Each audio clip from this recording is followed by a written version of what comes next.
Hey everybody, welcome back to Tech Odyssey.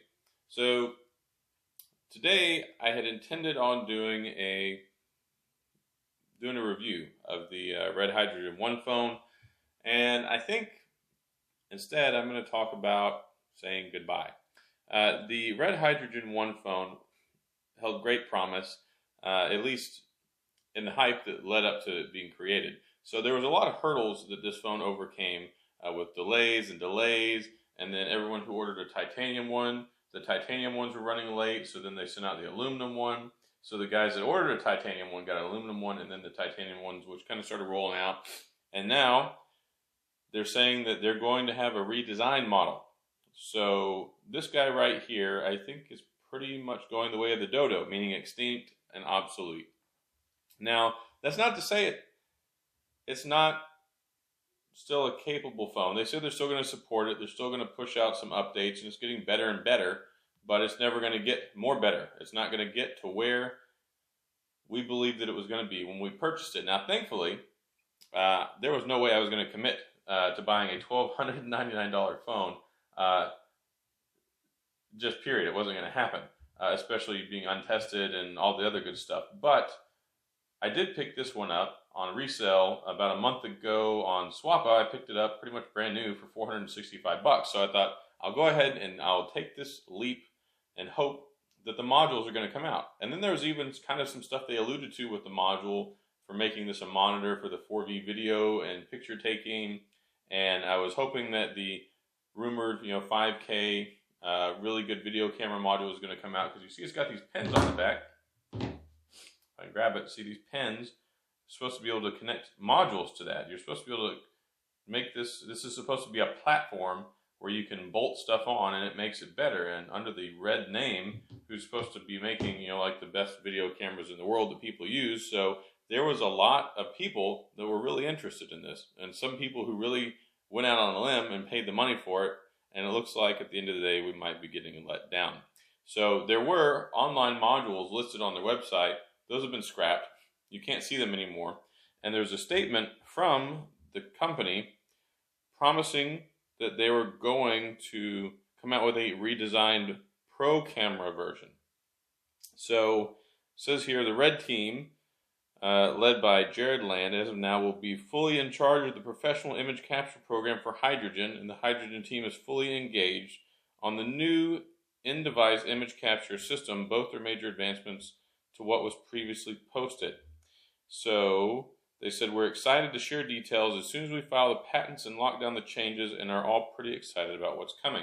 What's coming meaning not what's here now, and it looks like they're talking about a new model. So what's in store for this, I don't know. Now let's talk about it for a minute. It's got a Snapdragon 835, which was a 2-year ago flagship processor. People had problems with that. It does have 6 gigabytes of RAM. It does have 4,500 milliamp battery. It has a 12 megapixel primary shooter. So actually it's got dual 12 megapixel, 12.3 is on the back, phase detection, autofocus. It's got dual 8.3 megapixel front facing cameras. And overall, it's not a bad phone. I mean, it's really not, but it's not good. And I think the best way I could describe this phone is saying it's the phone that wasn't good at anything, but it wasn't bad at everything, if that's a good way of saying it. So the overall design, they've got all these cool cameras so you can do the 4V video, which is their holographic stuff. I mean, it's cool. I can't show you because unless you have a holographic screen, it won't show it. It has the dual front-facing stereo speakers.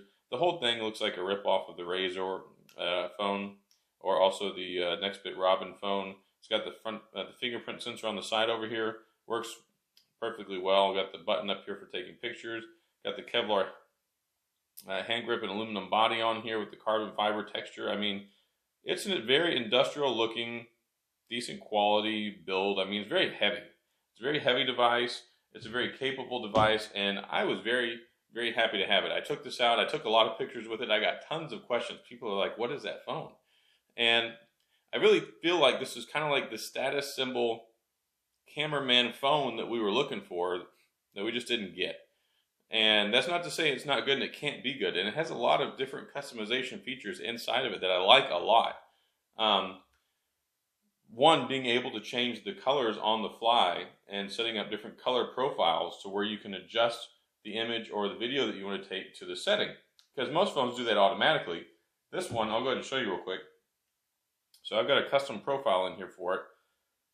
So under the camera, you could go here and you could click on the little H, and then you could go to adjust color, and it allows you to adjust the Kelvin, saturation, contrast, and brightness. Beautiful.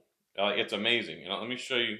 Let me save this one because this is the best one I've got yet. So I'll save that profile.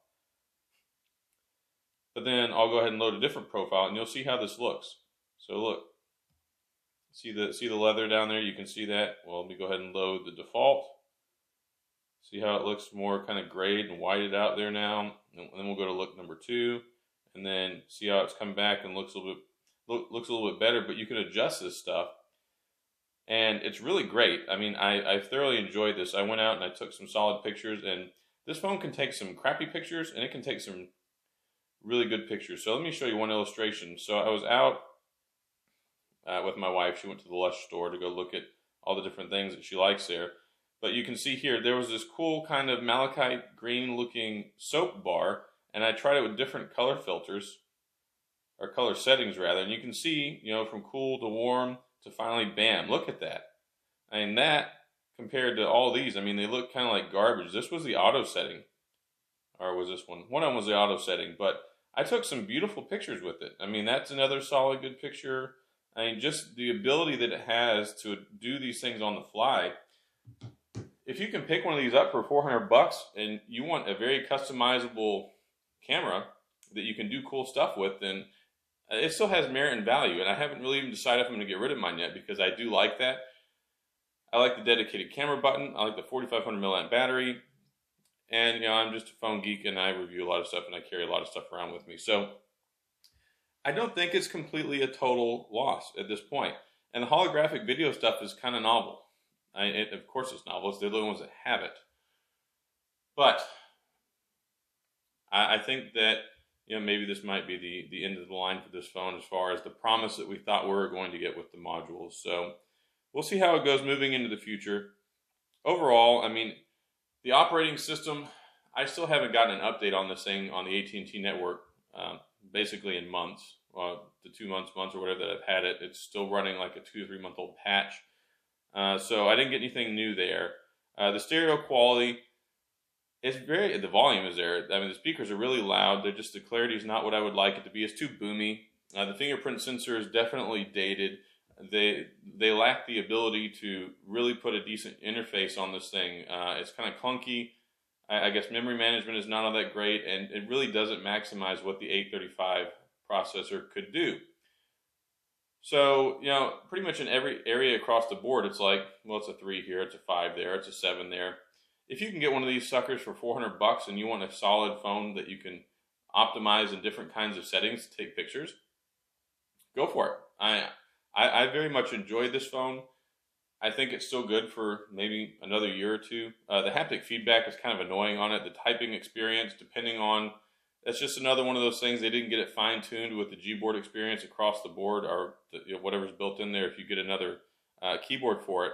Because, you know, it changes from app to app different times. Sometimes it'll work better if you're typing on a text message, but then you go into Instagram or you go into Twitter and it doesn't want to type as well. So just the experience and consistency across the board is not there. The performance is not always there across the board, but the battery life is fantastic. The customization you can do for the scene profiling and creating solid still frame shots is good. Low light, I mean, it's really not all that great, but I think there's still a place for it now, you know, at least moving forward through the rest of the year. We're going to have to see what happens and comes out with this new Pro camera model that they're talking about. So we'll see. I don't know what their solution is going to be for this. I don't know if they're going to try and throw people a bone, because really people invested a lot of money in this phone for basically nothing. They got essentially a 2-year-old phone that had some nice features in it, but really didn't deliver on any of its promises. So kind of like the saying goes, you know, play it off keyboard cat. So, you know, we'll see where it goes. I might hang on to mine. I might put it up on Swappa on a whim in a day or two and get rid of it and try and recoup my money and buy something else so I can move along in the review department. I mean, really, there's nothing to review for. I have a glass screen protector on here through Super Shields. It's great. So if you're looking for one, go ahead and pick one up. They're like $8. I put this one on flawlessly first time. It's a solid screen protector. Cases, the only cases that are really out there are from Spec, and I tried to get one to review from them. They're like, we don't even have any, bro. So you can pick them up off the Amazon stock, but they didn't even have a review unit to send me out. So I don't think there's a lot of those floating around, and they're in the $30 price range. So there's 2 Spec cases, there's a couple screen protectors, and that's about it. So if you're really interested in picking up one, now is probably the best time over the next couple of weeks as people start dumping these, because I think I've already seen a little bit of that on Swap, where they're down in like the $400 or $500 range, $600 range now.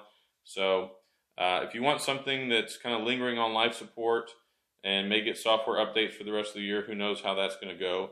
But if it's just something you've been itching to get your hands on, like I was, there may be some opportunities for that as people start to get rid of them. But yeah, it's something I really hoped was going to pan out to be better. I thought this was going to be my go-to one-stop shop phone, even getting rid of my Note 9 once I got this, because I really like the availability to do all the customization stuff with taking video and stuff, even though the autofocus for video on here on the Red phone is not good. Very, very frustrating videos where I was trying to tap in on the screen to show people things, and it just wasn't all that great. But what I will say is, if you want a one-stop shop camera to use for your own purposes, I'm using the S10 Plus right now, and I haven't really thought much twice about the Red phone since I got this. Now, I'm going to continue to use this, mess with it in Pro mode, and I'm sure I'll have some more content coming on the S10 Plus because I picked that up the other day. But here we go with the Red phone. So it could be hello for a few new purchasers that just really wanted to get their hands on it, and it's probably goodbye for most people. So those are my thoughts and impressions and my look forward with the Red Hydrogen 1. So we'll see what comes out with Red over the next couple of months once they file these patents, but this is what we have now, and who knows for the future. So thanks for tuning in, and hopefully this has been insightful for you, or you appreciated it, and if you're interested in it, maybe it gave you some good thoughts on whether you can make a decision on purchasing it or not. But thanks for tuning in, and as always, guys, I'll see you next time.